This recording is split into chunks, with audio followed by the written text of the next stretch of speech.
ಓಂ ಶಾಂತಿ. ಈ ದಿನದ ಮುರಳಿಯ ದಿನಾಂಕವಾಗಿದೆ 18/2/2026. ಪ್ರಾತಃ ಮುರಳಿ ಬಾಪ್ದಾದ ಮಧುಬನ್. ಮಧುರ ಮಕ್ಕಳೇ, ನೀವು ಹಳೆಯ ಪ್ರಪಂಚದಿಂದ ಸತ್ತು ಹೊಸ ಪ್ರಪಂಚದಲ್ಲಿ ಹೋಗುವುದಕ್ಕಾಗಿ ಈ ವಿಶ್ವವಿದ್ಯಾಲಯಕ್ಕೆ ಬಂದಿದ್ದೀರಿ. ಈಗ ನಿಮ್ಮ ಪ್ರೀತಿಯು ಒಬ್ಬ ಭಗವಂತನೊಂದಿಗೆ ಜೋಡಿಸಲ್ಪಟ್ಟಿದೆ. ಪ್ರಶ್ನೆಯಾಗಿದೆ, ಯಾವ ವಿಧಿಯಿಂದ ತಂದೆಯ ನೆನಪು ನಿಮ್ಮನ್ನು ಸಾಹುಕಾರರನ್ನಾಗಿ ಮಾಡಿಬಿಡುತ್ತದೆ? ಉತ್ತರ: ತಂದೆಯು ಬಿಂದುವಾಗಿದ್ದಾರೆ. ಬಿಂದುವಾಗಿ ಬಿಂದು ತಂದೆಯನ್ನು ನೆನಪು ಮಾಡಿ, ಆಗ ಸಾಹುಕಾರರಾಗಿ ಬಿಡುವಿರಿ. ಹೇಗೆ ಒಂದರ ಜೊತೆ ಬಿಂದು 0ವನ್ನು ಹಾಕಿದಾಗ ಅದು 10 ಆಗುತ್ತದೆ, ಇನ್ನೊಂದು ಬಿಂದುವನ್ನು ಹಾಕಿದಾಗ 100, ಮತ್ತೊಂದನ್ನು ಹಾಕಿದಾಗ 1000 ಆಗಿಬಿಡುತ್ತದೆ. ಹಾಗೆಯೇ ತಂದೆಯ ನೆನಪಿನಿಂದ ಬಿಂದುಗಳು ಸೇರುತ್ತಾ ಹೋಗುತ್ತದೆ. ನೀವು ಧನವಂತರಾಗುತ್ತಾ ಹೋಗುತ್ತೀರಿ. ನೆನಪಿನಲ್ಲಿಯೇ ಸತ್ಯ ಸಂಪಾದನೆ ಇದೆ. ಗೀತೆಯಾಗಿದೆ, ಸಭೆಯಲ್ಲಿ ಜ್ಯೋತಿ ಬೆಳಗಿತು. ಓಂ ಶಾಂತಿ. ಈ ಗೀತೆಯ ಅರ್ಥವು ಎಷ್ಟು ವಿಚಿತ್ರವಾಗಿದೆ. ಪ್ರೀತಿಯು ಏತಕ್ಕಾಗಿ ಏರ್ಪಟ್ಟಿದೆ ಮತ್ತು ಯಾರೊಂದಿಗೆ ಇದೆ? ಭಗವಂತನೊಂದಿಗೆ. ಏಕೆಂದರೆ ಈ ಪ್ರಪಂಚದಿಂದ ಸತ್ತು ಅವರ ಬಳಿ ಹೋಗಬೇಕಾಗಿದೆ. ಈ ರೀತಿ ಎಂದಾದರೂ ಯಾರ ಜೊತೆಯಾದರೂ ಪ್ರೀತಿ ಏರ್ಪಡುತ್ತದೆಯೇ? ನಾವು ಸತ್ತು ಹೋಗುತ್ತೇವೆಂಬ ವಿಚಾರ ಬರುತ್ತದೆಯೇ? ಆ ವಿಚಾರ ಬಂದರೆ ಮತ್ತೆ ಯಾರಾದರೂ ಪ್ರೀತಿಯನ್ನು ನೀಡುವರೇ? ಗೀತೆಯ ಅರ್ಥವು ಎಷ್ಟು ವಿಚಿತ್ರವಾಗಿದೆ. ಜ್ಯೋತಿಯೊಂದಿಗೆ ಪತಂಗವು ಪ್ರೀತಿಯನ್ನಿಟ್ಟು ಅದನ್ನು ಸುತ್ತಿ ಸುತ್ತಿ ಸುಟ್ಟು ಹೋಗುತ್ತದೆ. ನೀವು ಸಹ ತಂದೆಯ ಪ್ರೀತಿಯಲ್ಲಿ ಶರೀರವನ್ನು ಬಿಡಬೇಕಾಗಿದೆ. ಅರ್ಥಾತ್ ತಂದೆಯನ್ನು ನೆನಪು ಮಾಡುತ್ತಾ ಮಾಡುತ್ತಾ ಶರೀರ ಬಿಡಬೇಕಾಗಿದೆ. ಈ ಗಾಯನವು ಕೇವಲ ಒಬ್ಬರಿಗಾಗಿಯೇ ಇದೆ. ಆ ತಂದೆಯು ಬಂದಾಗ ಯಾರು ಅವರೊಂದಿಗೆ ಪ್ರೀತಿಯನ್ನಿಡುವರೋ ಅವರು ಈ ಪ್ರಪಂಚದಿಂದ ಸಾಯಬೇಕಾಗುತ್ತದೆ. ಭಗವಂತನೊಂದಿಗೆ ಪ್ರೀತಿಯನ್ನು ಇಡುವುದರಿಂದ ಸತ್ತು ಎಲ್ಲಿಗೆ ಹೋಗುತ್ತೀರಿ? ಅವಶ್ಯವಾಗಿ ಭಗವಂತನ ಬಳಿಯೇ ಹೋಗುತ್ತೀರಿ.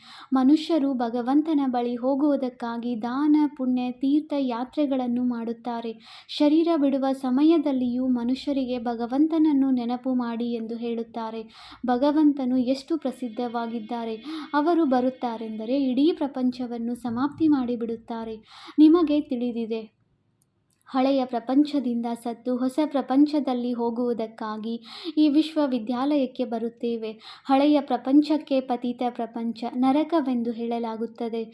ತಂದೆಯು ಹೊಸ ಪ್ರಪಂಚಕ್ಕೆ ಹೋಗುವ ಮಾರ್ಗವನ್ನು ತಿಳಿಸುತ್ತಾರೆ. ಕೇವಲ ನನ್ನನ್ನು ನೆನಪು ಮಾಡಿ, ನಾನು ಸ್ವರ್ಗದ ರಚಯಿತನಾಗಿದ್ದೇನೆ. ಆ ತಂದೆಯಿಂದ ನಿಮಗೆ ಸಂಪತ್ತು, ಹಣ, ಮನೆಯೆಲ್ಲವೂ ಸಿಗುತ್ತದೆ. ವಾಸ್ತವದಲ್ಲಿ ಹೆಣ್ಣು ಮಕ್ಕಳಿಗೆ ಆಸ್ತಿ ಸಿಗುವುದಿಲ್ಲ. ಅವರನ್ನು ಇನ್ನೊಂದು ಮನೆಗೆ ಕಳುಹಿಸಿ ಬಿಡುತ್ತಾರೆ. ಅಂದರೆ ಅವರು ವಾರಸುದಾರರಾಗಲಿಲ್ಲ. ಆದರೆ ಭಗವಂತನಂತೂ ಎಲ್ಲ ಆತ್ಮರ ತಂದೆಯಾಗಿದ್ದಾರೆ. ಇವರ ಬಳಿ ಎಲ್ಲರೂ ಬರಬೇಕಾಗಿದೆ. ಯಾವುದಾದರೊಂದು ಸಮಯದಲ್ಲಿ ತಂದೆಯು ಖಂಡಿತ ಬರುತ್ತಾರೆ. ಎಲ್ಲರನ್ನೂ ಖಂಡಿತ ಮನೆಗೆ ಕರೆದುಕೊಂಡು ಹೋಗುತ್ತಾರೆ. ಏಕೆಂದರೆ ಹೊಸ ಪ್ರಪಂಚದಲ್ಲಿ ಬಹಳ ಕೆಲವರೇ ಮನುಷ್ಯರಿರುತ್ತಾರೆ. ಹಳೆಯ ಪ್ರಪಂಚದಲ್ಲಿ ಅನೇಕರಿದ್ದಾರೆ. ಹೊಸ ಪ್ರಪಂಚದಲ್ಲಿ ಮನುಷ್ಯರು ಕಡಿಮೆ ಮತ್ತು ಸುಖವೂ ಬಹಳಷ್ಟಿರುತ್ತದೆ. ಹಳೆಯ ಪ್ರಪಂಚದಲ್ಲಿ ಬಹಳ ಮನುಷ್ಯರು ಇರುವುದರಿಂದ ದುಃಖವೂ ಬಹಳ ಇದೆ. ಆದ್ದರಿಂದ ಕೂಗುತ್ತಾರೆ, ಹೇ ಪತಿತ ಪಾವನ, ಬನ್ನಿ ಎಂದು ಬಾಪೂಜಿಯು ಹೇಳುತ್ತಿದ್ದರು. ಕೇವಲ ಅವರನ್ನು ತಿಳಿದುಕೊಂಡಿರಲಿಲ್ಲ. ಪತಿತ ಪಾವನ ಪರಮಪಿತ ಪರಮಾತ್ಮನಾಗಿದ್ದಾರೆ. ಅವರೇ ವಿಶ್ವದ ಮುಕ್ತಿದಾತನಾಗಿದ್ದಾರೆ ಎಂಬುದನ್ನು ತಿಳಿದುಕೊಂಡಿದ್ದಾರೆ. ರಾಮ ಸೀತೆಯನ್ನು ಇಡೀ ಪ್ರಪಂಚದವರು ನಂಬುವುದಿಲ್ಲ. ಇಡೀ ಪ್ರಪಂಚವು ಪರಮಪಿತ ಪರಮಾತ್ಮನನ್ನು ಮುಕ್ತಿದಾತ ಮಾರ್ಗದರ್ಶಕನೆಂದು ನಂಬುತ್ತದೆ. ತಂದೆಯು ದುಃಖದಿಂದ ಮುಕ್ತಗೊಳಿಸುತ್ತಾರೆ. ಒಳ್ಳೆಯದು. ದುಃಖ ಕೊಡುವವರು ಯಾರು? ತಂದೆಯಂತೂ ದುಃಖವನ್ನು ಕೊಡಲು ಸಾಧ್ಯವಿಲ್ಲ. ಏಕೆಂದರೆ ಅವರು ಪತಿತ ಪಾವನನಾಗಿದ್ದಾರೆ. ಪಾವನ ಪ್ರಪಂಚ ಸುಖಧಾಮದಲ್ಲಿ ಕರೆದುಕೊಂಡು ಹೋಗುವವರಾಗಿದ್ದಾರೆ. ನೀವು ಆತ್ಮಿಕ ತಂದೆಯ ಆತ್ಮಿಕ ಮಕ್ಕಳಾಗಿದ್ದೀರಿ. ಎಂತಹ ತಂದೆಯೋ ಅಂತಹ ಮಕ್ಕಳು. ಲೌಕಿಕ ತಂದೆಗೆ ಲೌಕಿಕ ಅರ್ಥಾತ್ ದೈಹಿಕ ಮಕ್ಕಳಿರುತ್ತಾರೆ. ಈಗ ನೀವು ಮಕ್ಕಳು ಇದನ್ನು ತಿಳಿದುಕೊಳ್ಳಬೇಕಾಗಿದೆ. ನಾವಾತ್ಮರಾಗಿದ್ದೇವೆ. ಪರಮಪಿತ ಪರಮಾತ್ಮನು ನಮಗೆ ಆಸ್ತಿಯನ್ನು ಕೊಡಲು ಬಂದಿದ್ದಾರೆ. ನಾವು ಅವರ ಮಕ್ಕಳು ಆಗುತ್ತೇವೆಂದ ಮೇಲೆ ಸ್ವರ್ಗದ ಆಸ್ತಿಯು ಖಂಡಿತ ಸಿಗುವುದು. ಅವರು ಸ್ವರ್ಗ ಸ್ಥಾಪನೆ ಮಾಡುವವರಾಗಿದ್ದಾರೆ. ನಾವು ವಿದ್ಯಾರ್ಥಿಗಳಾಗಿದ್ದೇವೆ ಎಂಬುದನ್ನು ಮರೆಯಬಾರದು. ಶಿವ ತಂದೆಯು ಮಧುವನದಲ್ಲಿ ಮುರುಳಿಯನ್ನು ನುಡಿಸುತ್ತಾರೆಂದು ಮಕ್ಕಳ ಬುದ್ಧಿಯಲ್ಲಿರುತ್ತದೆ. ಆ ಕಟ್ಟಿಗೆಯ ಮುರುಳಿಯಂತೂ ಇಲ್ಲಿ ಇಲ್ಲ. ಕೃಷ್ಣನು ನೃತ್ಯ ಮಾಡುವುದು, ಮುರುಳಿಯನ್ನು ನುಡಿಸುವುದು ಅದೆಲ್ಲವೂ ಭಕ್ತಿ ಮಾರ್ಗದ್ದಾಗಿದೆ. ಬಾಕಿ ಜ್ಞಾನ ಮಾರ್ಗದ ಮುರುಳಿಯನ್ನು ಶಿವ ತಂದೆಯೇ ನುಡಿಸುತ್ತಾರೆ. ನಿಮ್ಮ ಬಳಿ ಒಳ್ಳೊಳ್ಳೆಯ ಗೀತೆಗಳನ್ನು ರಚಿಸುವವರು ಬರುತ್ತಾರೆ. ಗೀತೆಗಳನ್ನು ಬಹುತೇಕವಾಗಿ ಪುರುಷರೇ ರಚಿಸುತ್ತಾರೆ. ನೀವು ಜ್ಞಾನದ ಗೀತೆಗಳನ್ನೇ ಹಾಡಬೇಕು. ಅದರಿಂದ ಶಿವ ತಂದೆಯ ನೆನಪು ಬರಬೇಕು. ತಂದೆಯು ತಿಳಿಸುತ್ತಾರೆ, ತಂದೆಯಾದ ನನ್ನನ್ನು ನೆನಪು ಮಾಡಿ. ಶಿವನಿಗೆ ಬಿಂದುವೆಂದು ಹೇಳುತ್ತಾರೆ. ವ್ಯಾಪಾರಿಗಳು ಬಿಂದುವನ್ನು ಬರೆಯುತ್ತಾರೆ, ಅದಕ್ಕೆ ಶಿವನೆಂದು ಹೇಳುತ್ತಾರೆ. ಒಂದರ ಮುಂದೆ ಬಿಂದುವನ್ನಿಟ್ಟರೆ 0, 10 ಆಗುವುದು. ಇನ್ನೊಂದು ಬಿಂದುವನ್ನಿಟ್ಟರೆ 100 ಆಗುವುದು. ಮತ್ತೊಂದು ಬಿಂದುವನ್ನಿಟ್ಟರೆ 1000 ಆಗಿಬಿಡುವುದು. ಅಂದಾಗ ನೀವು ಸಹ ಶಿವನನ್ನು ನೆನಪು ಮಾಡಬೇಕಾಗಿದೆ. ಶಿವನನ್ನು ಎಷ್ಟು ನೆನಪು ಮಾಡುತ್ತೀರೋ ಅಷ್ಟು ಬಿಂದುವಿನ ಮುಂದೆ ಬಿಂದು ಸೇರುತ್ತಾ ಹೋಗುವುದು. ನೀವು ಅರ್ಧಕಲ್ಪಕ್ಕಾಗಿ ಸಾಹುಕಾರರಾಗಿ ಬಿಡುತ್ತೀರಿ. ಅಲ್ಲಿ ಬಡವರು ಇರುವುದೇ ಇಲ್ಲ. ಎಲ್ಲರೂ ಸುಖಿಯಾಗಿರುತ್ತಾರೆ. ದುಃಖದ ಹೆಸರೂ ಇರುವುದಿಲ್ಲ. ತಂದೆಯ ನೆನಪಿನಿಂದ ವಿಕರ್ಮಗಳು ವಿನಾಶವಾಗುತ್ತಾ ಹೋಗುತ್ತವೆ. ನೀವು ಬಹಳ ಧನವಂತರೂ ಆಗುತ್ತೀರಿ. ಇದಕ್ಕೆ ಸತ್ಯ ತಂದೆಯ ಮೂಲಕ ಸತ್ಯ ಸಂಪಾದನೆ ಎಂದು ಹೇಳಲಾಗುತ್ತದೆ. ಈ ಸಂಪಾದನೆಯೇ ಜೊತೆ ಬರುತ್ತದೆ. ಮನುಷ್ಯರೆಲ್ಲರೂ ಖಾಲಿ ಕೈಯಲ್ಲಿ ಹೋಗುತ್ತಾರೆ. ನೀವು ಕೈ ತುಂಬಿಕೊಂಡು ಹೋಗಬೇಕಾಗಿದೆ. ತಂದೆಯನ್ನು ನೆನಪು ಮಾಡಬೇಕಾಗಿದೆ. ತಂದೆಯು ತಿಳಿಸಿದ್ದಾರೆ, ಪವಿತ್ರತೆ ಇದ್ದಾಗ ಸುಖ ಶಾಂತಿಯೂ ಸಿಗುವುದು. ನೀವಾತ್ಮರು ಮೊದಲು ಪವಿತ್ರರಾಗಿದ್ದೀರಿ, ನಂತರ ಅಪವಿತ್ರರಾದಿರಿ.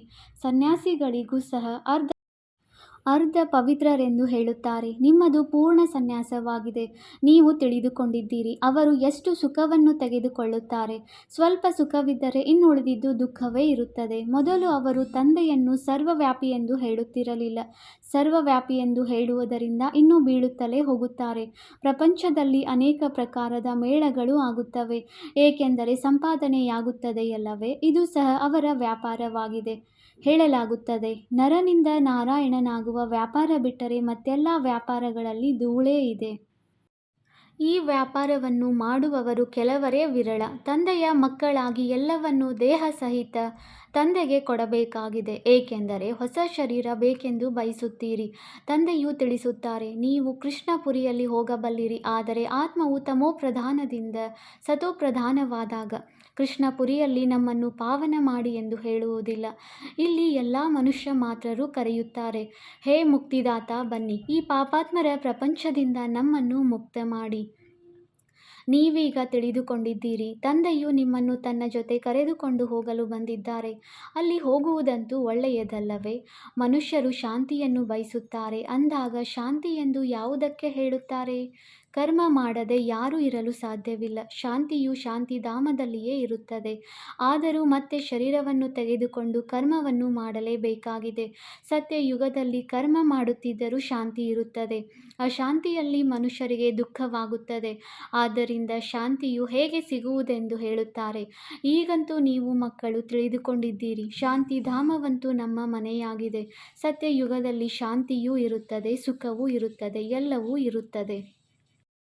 ಈಗ ಅದೂ ಬೇಕೋ, ಕೇವಲ ಶಾಂತಿ ಬೇಕೋ? ಇಲ್ಲಂತೂ ದುಃಖವಿದೆ. ಆದ್ದರಿಂದ ಪತಿತ ಪಾವನ ತಂದೆಯನ್ನೂ ಸಹ ಇಲ್ಲಿಗೆ ಕರೆಯುತ್ತಾರೆ.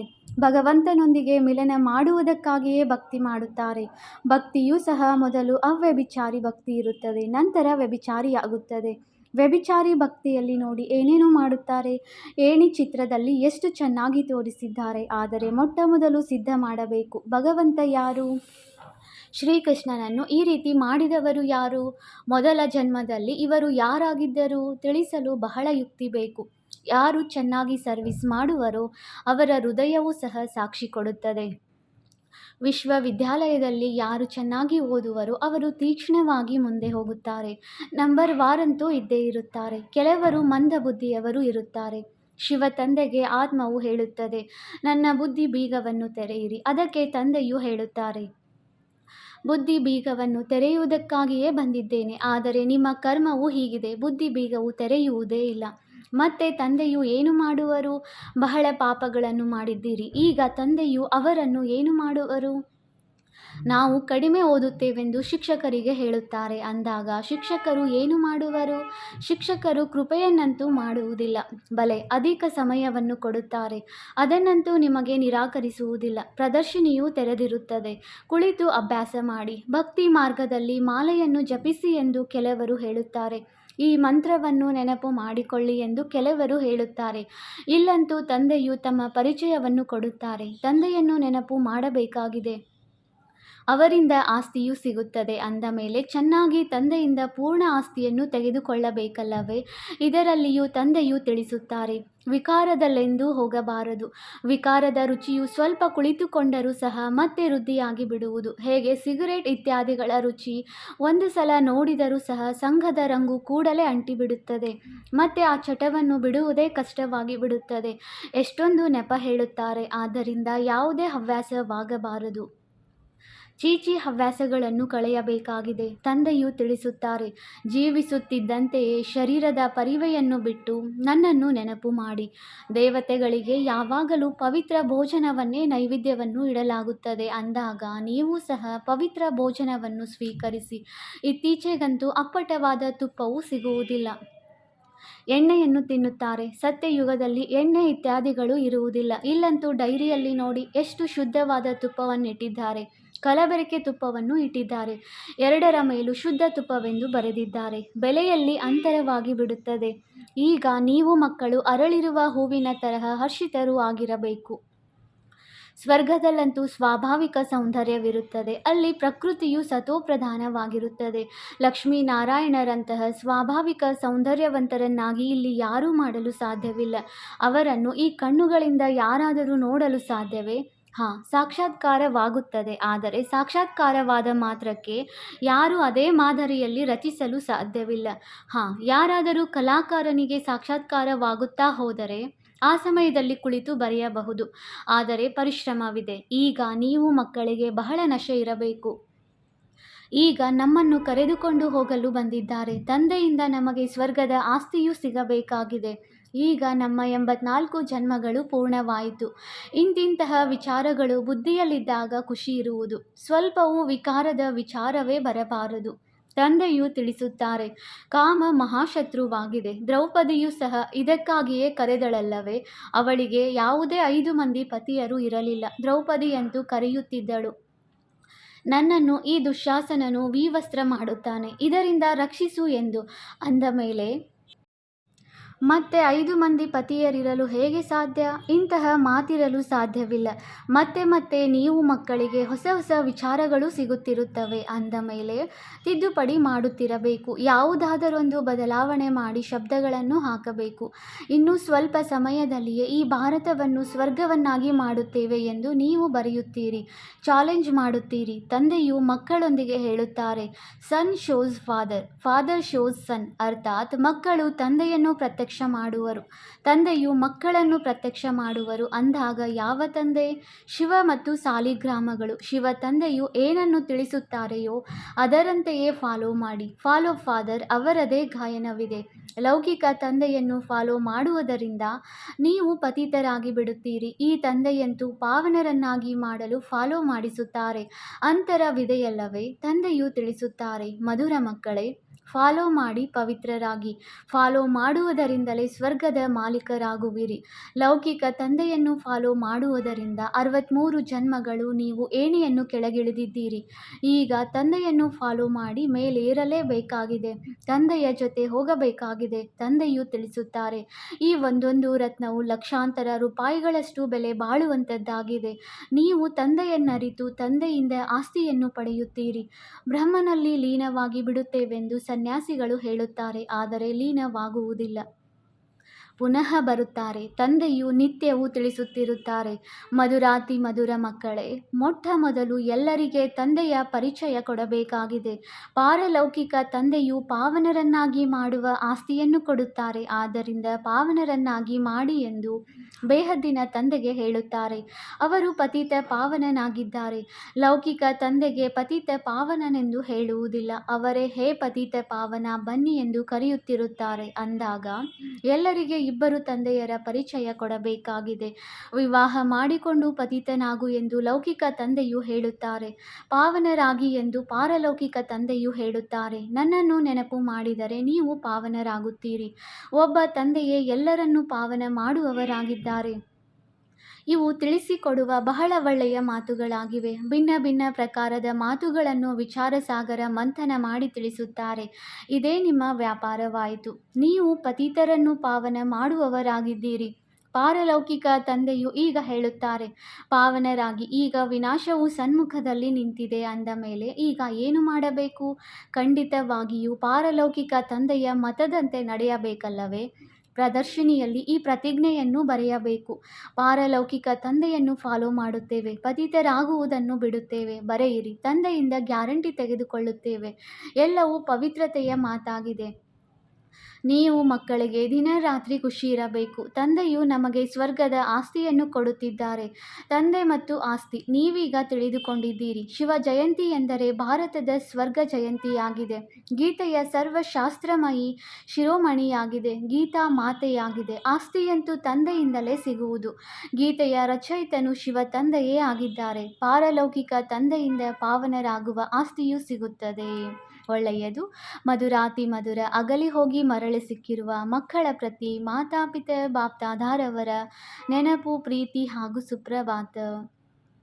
ಆತ್ಮಿಕ ಮಕ್ಕಳಿಗೆ ಆತ್ಮಿಕ ತಂದೆಯ ನಮಸ್ತೆ. ನಾವು ಆತ್ಮಿಕ ಮಕ್ಕಳಿಂದ ಆತ್ಮಿಕ ತಂದೆಗೆ ನೆನಪು, ಪ್ರೀತಿ ಹಾಗೂ ನಮಸ್ತೆ ನಮಸ್ತೆ ನಮಸ್ತೆ. ಧಾರಣೆಗಾಗಿ ಮುಖ್ಯ ಸಾರ. ಪಾಯಿಂಟ್ ನಂಬರ್ 1, ನಾವು ಈಶ್ವರೀಯ ವಿದ್ಯಾರ್ಥಿಗಳಾಗಿದ್ದೇವೆ. ಇದನ್ನು ಸದಾ ಸ್ಮೃತಿಯಲ್ಲಿಟ್ಟುಕೊಳ್ಳಬೇಕಾಗಿದೆ. ಯಾವುದೇ ಚೀಚಿ ಹವ್ಯಾಸಗಳನ್ನು ಮಾಡಿಕೊಳ್ಳಬಾರದು. ಅವುಗಳನ್ನು ಕಳೆಯಬೇಕಾಗಿದೆ. ವಿಕಾರದ ವಿಚಾರವು ಅಂಶ ಮಾತ್ರವೂ ಬರಬಾರದು. ಪಾಯಿಂಟ್ ನಂಬರ್ 2, ಜೀವಿಸುತ್ತಿದ್ದಂತೆಯೇ ಶರೀರದ ಬಾಣವನ್ನು ಮರೆತು ತಂದೆಯನ್ನು ನೆನಪು ಮಾಡಬೇಕಾಗಿದೆ. ಭಿನ್ನ ಭಿನ್ನ ಅಂಶಗಳನ್ನು ವಿಚಾರಸಾಗರ ಮಂಥನ ಮಾಡಿ ಪತಿತರನ್ನು ಪಾವನ ಮಾಡುವ ವ್ಯಾಪಾರ ಮಾಡಬೇಕಾಗಿದೆ. ವರದಾನ: ಸಂತುಷ್ಟತೆಯ ತ್ರಿಮೂರ್ತಿ ಸರ್ಟಿಫಿಕೇಟ್ನ ಮೂಲಕ ಸದಾ ಸಫಲತೆಯ ಪ್ರಾಪ್ತಿ ಮಾಡಿಕೊಳ್ಳುವಂತಹ ಶ್ರೇಷ್ಠ ಪದವಿಯ ಅಧಿಕಾರಿ ಭವ. ಸದಾ ಸಫಲರಾಗಲು ತಂದೆ ಹಾಗೂ ಪರಿವಾರದೊಂದಿಗೆ ಸರಿಯಾದ ಸಂಬಂಧವಿರಬೇಕು. ಪ್ರತಿಯೊಬ್ಬರೂ 3 ಸರ್ಟಿಫಿಕೇಟುಗಳನ್ನು ತೆಗೆದುಕೊಳ್ಳಬೇಕಾಗಿದೆ. ತಂದೆ, ತಾವು ಮತ್ತು ಪರಿವಾರದಿಂದ. ಪರಿವಾರವನ್ನು ಸಂತುಷ್ಟ ಮಾಡುವುದಕ್ಕಾಗಿ ಚಿಕ್ಕದಾದ ಮಾತೊಂದನ್ನು ನೆನಪಿಟ್ಟುಕೊಳ್ಳಿರಿ. ಗೌರವ ಕೊಡುವ ರೆಕಾರ್ಡ್ ನಿರಂತರವಾಗಿ ನಡೆಯುತ್ತಿರಲಿ. ಇದರಲ್ಲಿ ನಿಷ್ಕಾಮಿಯಾಗಿರಿ. ತಂದೆಯನ್ನು ಸಂತುಷ್ಟಪಡಿಸುವುದಕ್ಕಾಗಿ ಸತ್ಯವಾಗಿರಿ ಮತ್ತು ಸ್ವಯಂನೊಂದಿಗೆ ಸಂತುಷ್ಟವಾಗಿರಲು ಸದಾ ಶ್ರೀಮತದ ಗೆರೆಯೊಳಗೆ ಇರಬೇಕು. ಈ 3 ಸರ್ಟಿಫಿಕೇಟ್ಗಳು ಶ್ರೇಷ್ಠ ಪದವಿಯ ಅಧಿಕಾರಿಯನ್ನಾಗಿ ಮಾಡಿಬಿಡುತ್ತವೆ. ಸ್ಲೋಗನ್: ಯಾರು ಚಿತ್ರವನ್ನು ಅಂದರೆ ದೇಹವನ್ನು ನೋಡದೆ ಚೈತನ್ಯ ಆತ್ಮವನ್ನು ಹಾಗೂ ಚರಿತ್ರೆಯನ್ನು ನೋಡುವರೋ ಅವರೇ ಶ್ರೇಷ್ಠ ಚಾರಿತ್ರ್ಯವಂತರೂ ಆಗಿದ್ದಾರೆ. ಅವ್ಯಕ್ತ ಸೂಚನೆ: ಏಕತೆ ಮತ್ತು ವಿಶ್ವಾಸದ ಗುಣಲಕ್ಷಣಗಳ ಮೂಲಕ ಸಫಲತಾ ಸಂಪನ್ನರಾಗಿರಿ. ಹೇಗೆ ಸರ್ವ ಆತ್ಮಗಳಿಗೆ ಜ್ಞಾನದ ಬೆಳಕನ್ನು ಕೊಡುವುದಕ್ಕೆ ಸದಾ ಶುಭಭಾವನಾ ಅಥವಾ ಕಲ್ಯಾಣದ ಭಾವನೆಯನ್ನು ಇಟ್ಟುಕೊಳ್ಳುತ್ತೀರಿ, ಹಾಗೆಯೇ ತಮ್ಮ ಈ ದೈವಿ ಸಂಘಟನೆಯನ್ನು ಏಕರಸ ಸ್ಥಿತಿಯಲ್ಲಿ ಸ್ಥಿತರಾಗಿ ಸಂಘಟನೆಯ ಶಕ್ತಿಯನ್ನು ಹೆಚ್ಚಿಸುವ ಪ್ರಯತ್ನ ಮಾಡಿ.